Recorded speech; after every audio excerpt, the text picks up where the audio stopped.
Hər kəs salamlayıram dostlar, izləyicilər. Bu gün mənim sizlə bərabər dərslərimiz haqqında məlumat verəcəyik.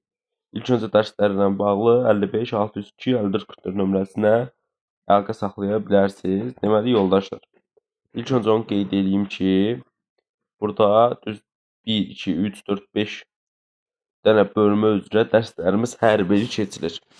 İlk öncə valideynlər üçün bir məlumat verim ki, dəyərli valideynlər, burada bizim dərslərimizdə 100% görüntü açıq olmalıdır. Yəni bu qayda olaraq belədir. Deməli, tapşırıqlar isə hər həftənin sonu və yaxud da dərsdən sonra şəkil və yaxud da video şəklində göndərilməlidir. Birinci gələk lüğətə. İzah eləyəcəm hər şeyi bir-bir. Xahiş edirəm hər kəs diqqətlə qulaq assın. Sadəcə mənə dərslərin saatı və ödənişlə bağlı məlumat istəyirsiniz. Yəni onlar haqqında məlumat verəcəm WhatsApp-da. Amma burada dərsin ümumi gedişatı haqqında bütün məlumatları verirəm. Deməli, onlayn söz sınaqları. Baxın, Google Docs proqramı, bir də imtahanım az. Birinci birlik tim az da var. Yəqin ki, orayla da orada da sınaqlar hazırlayacağam. Yəni bu saytlar vasitəsilə onlayn söz sınaqları eləyəcəyik. Və orada nəticələr qarşıma çıxacaq. Excel kimi toplayıb valideynlər qrupuna göndərəcəm. Hər dərs sözlərin sual-cavabını eləyəcəm. Görüntü açıq şəkildə sual-cavabımızı eləyəcəyik və siniflər üzrə, hər sinif üzrə, yəni 5, 11 üzrə definition sınaqları olacaq. Bu da yəqin ki, ayda 2 dəfə və ya da 3 dəfə şəklində. Qrammatika.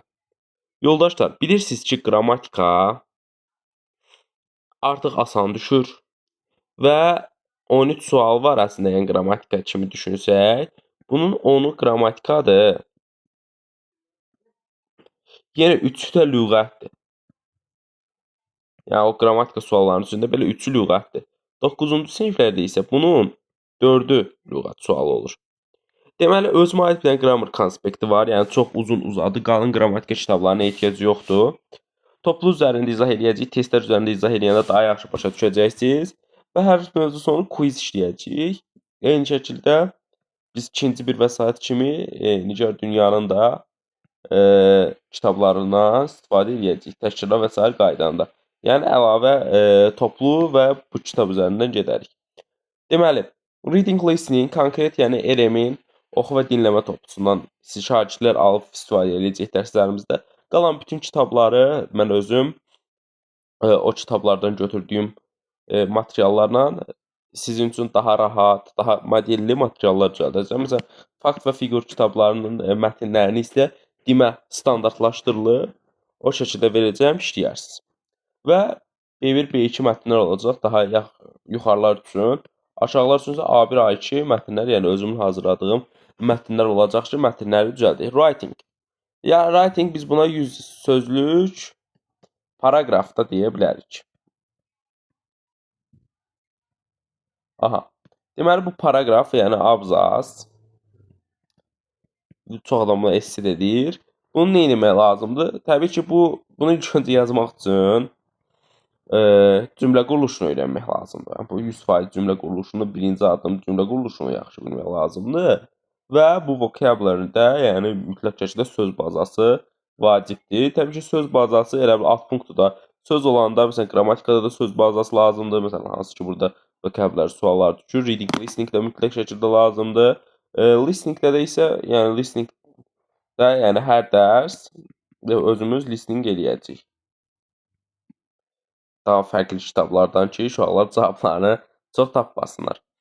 Bunu özüm eləyəcəm, şəkillərini göndərəcəm. Sonra uşaqlar paragrafın strukturudur, öyrədəcəyik. Sadə şeydir bunlar, yəni paragrafın strukturunu bilmək çətin bir şey deyil.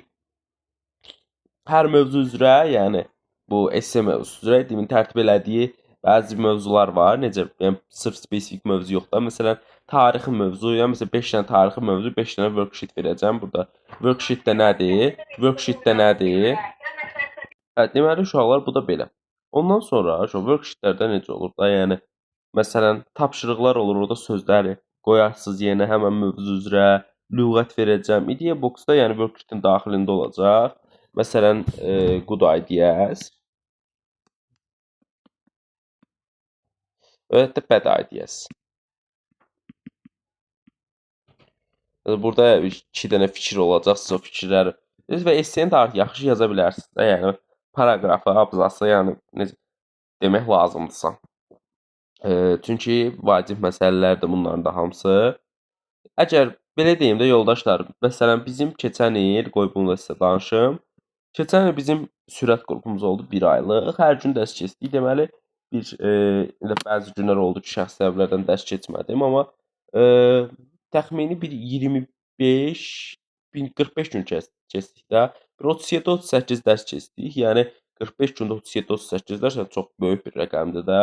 Və şagirdlərdən sadəcə eşitdiyim şey bundan ibarət idi ki, biz bunu bilmirdik, biz bunu nə bilim indi öyrəndik və s. ilaxır. Amma yəni onlar hansı ki çox təməl bilgilər idi. Təbii ki, orada şagirdlərin yəqin ki əvvəldən elədikləri məsuliyyətsizliklər də öz rol oynayır. Amma yəni dərsdə necə olmalıdır? Əslində dərs prosesi necə olmalıdır?